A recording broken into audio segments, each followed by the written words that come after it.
Hello, my freaky darlings. Last week I told you about my writing process.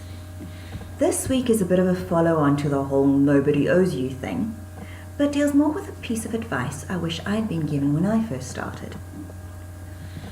I'm often asked in interviews what advice I would give to newbie authors. I usually tell them that they should just keep writing, to keep working on their craft. You know, that sort of usual advice. But I think it should be something more along the lines of leave your ego at the door. Yeah. The ego seems to come into play to mess with you after you've published your first book and you start selling a few copies and you've had your first newspaper interview or any interview, whether it's on a blog or in a proper newspaper. That's when you start thinking you know everything. But you don't. You know fuck all. Now, I can say this because it happened to me. And I see so many authors who have just published their first book making the exact same cringeworthy mistakes I made. My big ego moment happened rather publicly and in front of Lauren Bierkes, who will now probably never take me seriously as an author. And I can't really blame her. It was so not pretty. I can still remember the look on her face. It's etched in my mind for all eternity.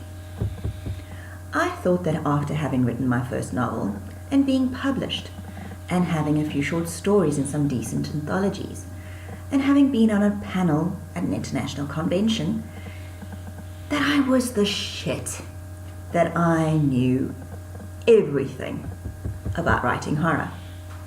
But I didn't. I was a naive newbie who should just shut the fuck up and have focused on writing my next book.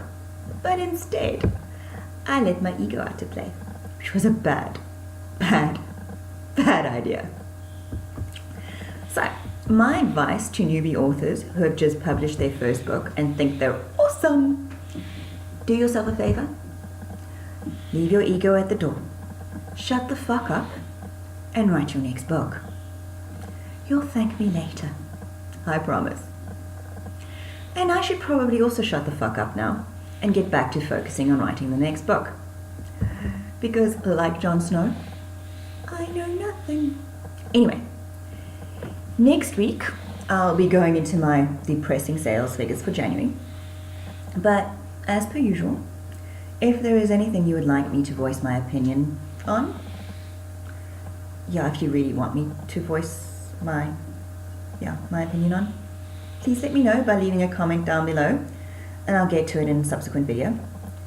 If you've enjoyed this video, please hit the like button, and if you're interested in keeping up with my writing and publishing journey, hit that subscribe button. You know where it is, as always. And if you've read any of my books and enjoyed them, be a freaky darling and please leave a review wherever you bought it. Thanks for watching, and until next time.